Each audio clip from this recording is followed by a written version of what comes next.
Hello all, welcome to the part 2 of learning diodes through previous year questions. So in the last part we started with basic simpler level of questions which have come previously in GATE, but today we are going to discuss about little complicated questions. Okay, so let's start. So the first question here is from GATE 2015 paper ECE. For the circuits with ideal diode shown in the figure, the shape of the output V out for input V in will be. Okay, so this is a waveform given, the input waveform given, which is V in, and this is a figure. Okay, so let's analyze what they are trying to ask. Okay. Now here, if you see, when the voltage is positive during the positive cycle, this diode will be forward bias, correct? Why? Because positive terminal is connected to the P junction. Similarly, this diode will also be forward bias because here also negative terminal is connected to N junction, correct? So both for positive half cycle, what will happen is both D1 and D2, let us say this is D1, this is D2, will be forward bias. So let's now redraw the circuit. Now if both the diodes are forward bias, the circuit will look something like this.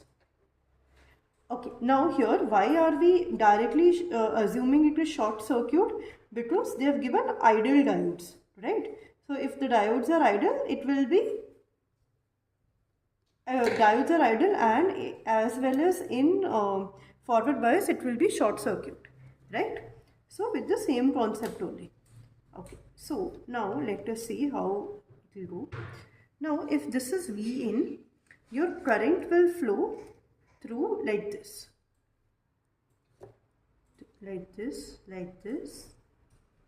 and then back, correct? So here what will happen, current is entering like this, but your V out is like this, correct? So the direction of current is this plus V out is this. So what does it mean? Opposite direction, right? Current is entering in this direction, but voltage is plus or minus. They have given the convention like this. So in this case, V out will be nothing but minus V in. Okay. Now similarly, now let us see for negative half cycle. So for negative half cycle, what will happen is, both the diodes in this case, if this is negative and this is positive, negative terminal is connected to P junction, positive terminal is connected to N junction. So both the diodes end up being in reverse bias.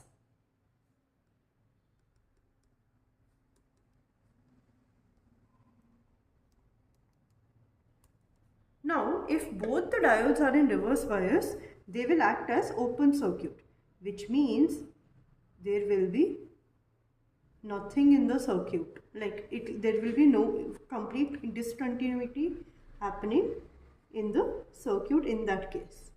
So this is how somewhat it will look, plus minus V in, plus minus V out. So there is no current passing anywhere, so V out shall be 0. So how the graph will look like? The graph will look like something like this. So for the positive half cycle, V out is minus V in, and for the remaining, for negative half cycle, it is 0. So 0, 0.5 T and T. So this is how the waveform will look like for this particular output. Okay, so here the common mistake which students usually make is they directly assume that okay, if both are in forward bias, directly V in will be equal to V out. But no, that is not the case. We have to see the direction of how the current is entering into which branch and how will it impact the output voltage. Okay, so I hope this is clear. Let's move to the next question. Okay, so the next question here is from GATE 2012 ECE paper. Okay, now here what they are telling, the diode and the capacitors are shown below are ideal. The voltage V of t across D1 is what? Okay, so let us analyze the circuit. Now, if you just see the circuit without anything, does it look familiar to a combination of two circuits? Yes, so this is nothing but a combination of a clamper circuit and a peak detector. So they have combined both the circuits and given, but with the cause wave as the input. Okay, so now let us see how to do about it. Now here, when V in is positive, that is during the positive half cycle, what will happen? D1 will be in forward bias and D2 will be in reverse bias, right? D1 will be in forward bias, D2 will be in reverse bias. Okay, so let us redraw the circuit in that case. So this will be cos omega t. We have a capacitor. D1 in forward bias will act as short circuit and remaining D2 reverse bias, so there won't be anything only, right? So this is your D1 which is shorted now. At this point, this is V of t, this is C2. Okay, so the current will follow like this, correct? So the maximum voltage now up to which your C2 can charge is what? Let us see. Okay, now maximum value of cos omega t can be positive 1, right? Because if you see the graph of cos function, this is amplitude, this is omega t, right? So it is something like this. This is 0, at 0 it is 1, then you have minus 1 and then you have 2 pi, correct? So 0 to 2 pi, this is a graph of the cos function and you can see the maximum value it is 1. Remaining in all cases the output value will be swinging between plus 1 and minus 1, correct? So in this case, if you see, the maximum voltage up to which the capacitor can charge is VC2 max is your 1 volt, correct? Positive 1 volt. Okay, now in all other cases, now let us see, and this is nothing but at t equal to 0 instant. Now throughout the time in other cases, what will happen is, during the positive half cycle and negative half cycle, always if you apply KVL in the loop, it will be something like plus during positive half cycle, let's say, it will be plus VC2 max plus V of t minus V in equal to 0. So your V of t will always be V in minus VC2 max. That is nothing but V of t is equal to cos omega t minus 1. So this will be the value of V of t at all other instances except at t equal to 0. Because at t equal to 0 we have the maximum value of 1 volt, which we have assumed as the maximum potential of the capacitor, maximum charge potential of the capacitor. Okay, So I hope this concept is all clear. Let me move to the third question for today. Okay, so the third question for today is, in the circuit shown below, assume voltage drop across the forward bias diode is 0.7. The thermal voltage is Vt equal to Kt by Q is 25 millivolts. Okay, the small signal input, that is Vi, is equal to Vp cos omega t, where Vp is 100 millivolt. The AC output voltage VAC is what? So this is what they are asking.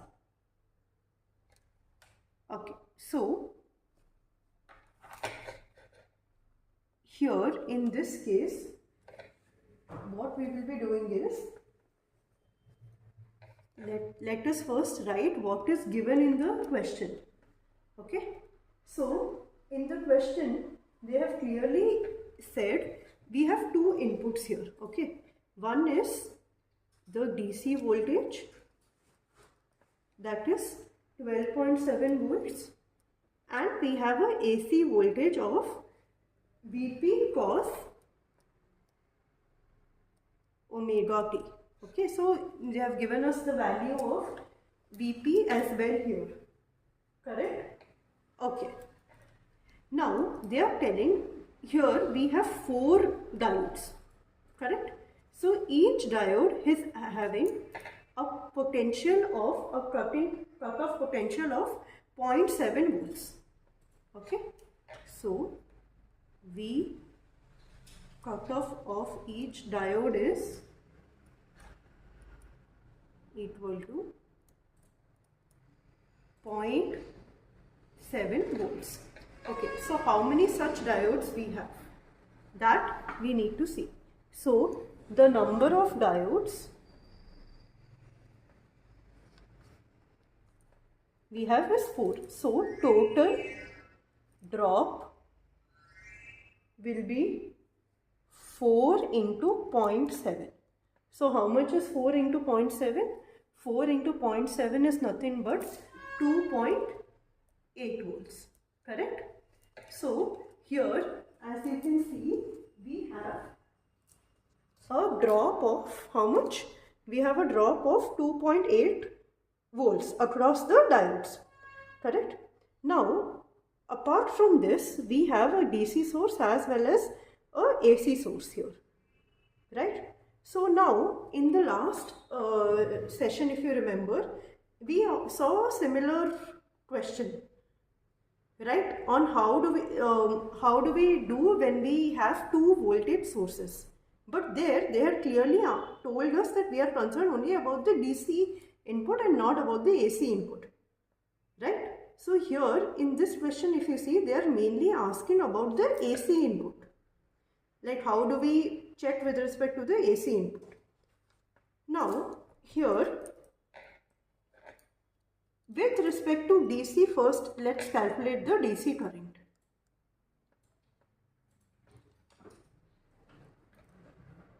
Okay, so the DC current will be 12.7 minus 2.8 divided by 9900. That is nothing but a 1 milliampere of DC current we have, correct? 1 milliampere. Now each diode has an internal resistance as well. Now because why are we considering internal resistance of the diode? Because they have not said that they are ideal diodes, right? So if they are not ideal diodes, there will be some internal resistance. So that will be RD is nothing but Vt, the thermal voltage, by IDC, whatever we have calculated just now. So that is 25 divided by 1. So 25 ohms is the internal resistance. Now there are 4 diodes, so total resistance will be 25 into 4, that is 100 ohms, correct? Now VAC will be nothing but the voltage across this internal resistances of the diode. So now your final voltage will be 100 divided by, when you apply KVL, 9900 plus 100 into Vp cos omega t. So that is nothing but 100 by 1000 into 100 cos omega t. Nothing, that is, so how much will it be? 100 cos omega t into 100 divided by 1000, right? So that will be around,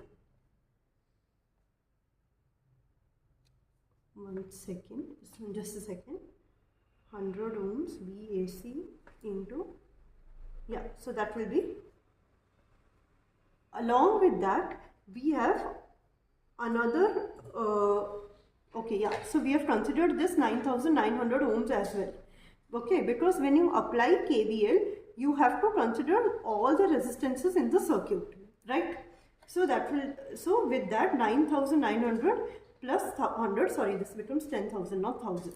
So in that case, this is nothing but 1 cos omega t. This is your VAC. That is, voltage from your AC source is 1 cos omega t. Now, a very important point to remember here is, we first calculate the DC current, and with respect to that DC current only we are calculating the internal resistances of the diode, not with respect to the AC source. AC source voltage is after we have calculated the internal resistances of the diode across that. Okay, so this is how you solve when they ask you for AC source. Okay, so moving on to the next question. So this is from GATE 2001 ECE. Okay. So for the circuit shown below, D1 and D2 are identical diodes with utility factor of unity. Now what is this utility factor? Utility factor is nothing but eta value they have given as 1. Okay. The thermal voltage they have given Vt equal to 25 millivolts. They are asking us to individually calculate V1 and V2. If the reverse saturation current of D1 and D2 is 1 picoampere, then find I. Okay, so this is a question which is being asked. So there are two parts to it. One is to calculate V1, V2, and other is to calculate the current I. Now, just by looking at the circuit, we can easily see that D1 P junction is connected to the positive terminal, D2 P junction is connected to the negative terminal. So what we can say is D1 is in forward bias and D2 is in reverse bias. Okay. Now forward bias also, generally the minimum voltage for a diode to be on is 0.3 volt if it is a germanium diode. Okay, for silicon it's 0.7. So now here they have not specified anything, so we take the minimum and consider. So minimum voltage is 0.3 volt for the diode to conduct. But here if you see, we have supplied only 50 millivolts, correct? So even though the diode will conduct, this current I will be forward current for D1 since it is in forward bias, but it will act as a reverse saturation current for your D2. So the equation will somehow look like this. So ID1 will be I0 into e raised to power VD1 plus VD1 by eta Vt minus 1. Okay, and ID2 will be minus I0. Why minus? Because this is forward current e raised to power minus VD2.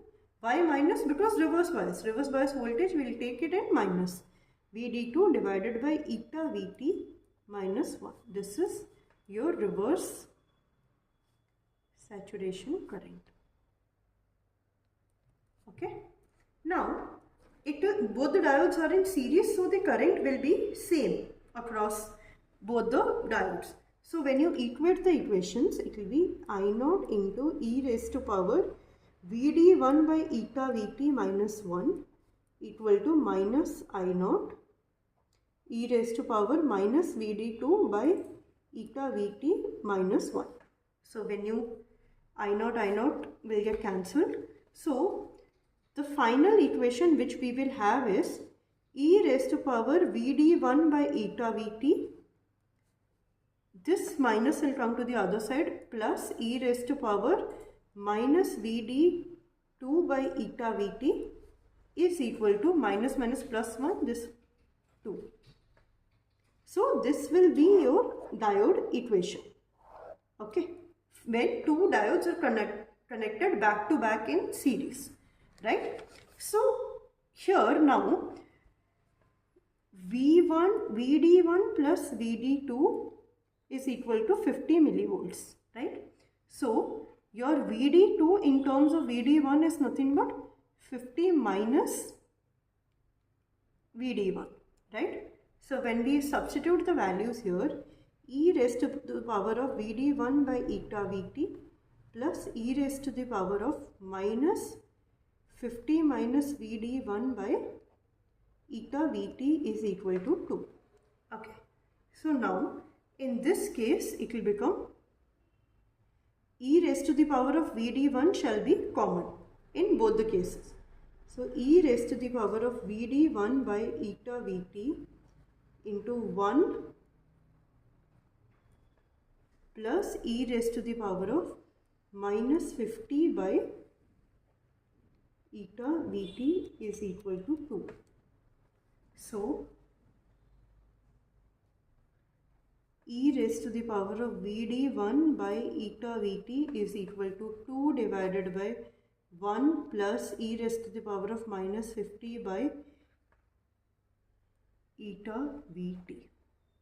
So in this equation, when you substitute the value of eta, which is 1, and Vt equal to 25 millivolts, you can get the value of Vd1, and your Vd2 will be 50 minus Vd1.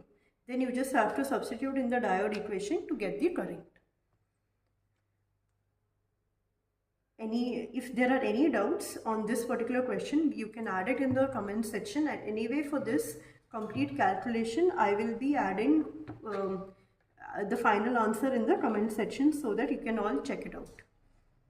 Okay, but this is the diode equation which you can either remember it or you can, understand how you have derived it, because in case there is a question where this diode is flipped, then the complete question will, again change. The complete equation shall change again.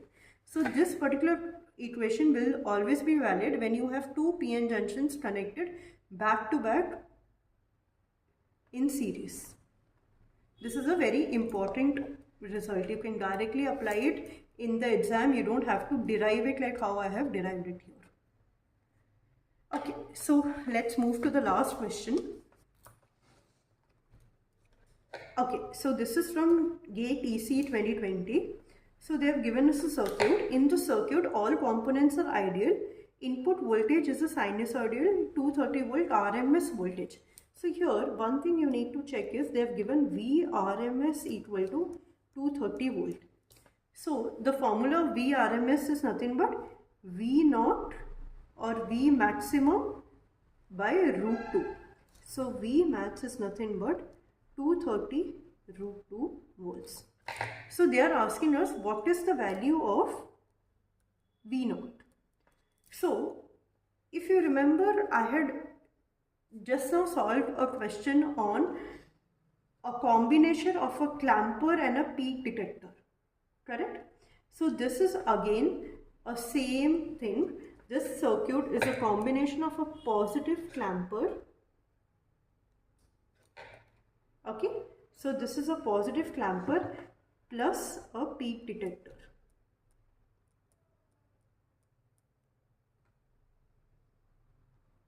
This is nothing but the combination of a positive clamper and a peak detector is nothing but your voltage doubler circuit.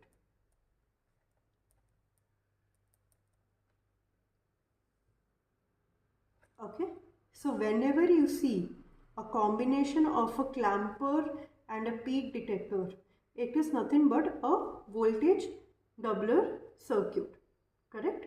So now V naught you can directly do 2 of V maximum, that is 2 into 230 root 2, that is around 650 volts. This will be your V naught. Again, this is a very important result to remember.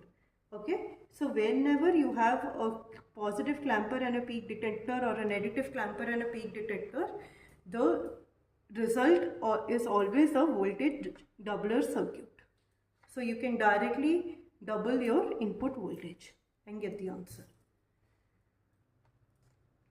Okay, so I hope diodes is now clear. Please, if you have any doubts or specific questions, please enter in the comment section. Thank you.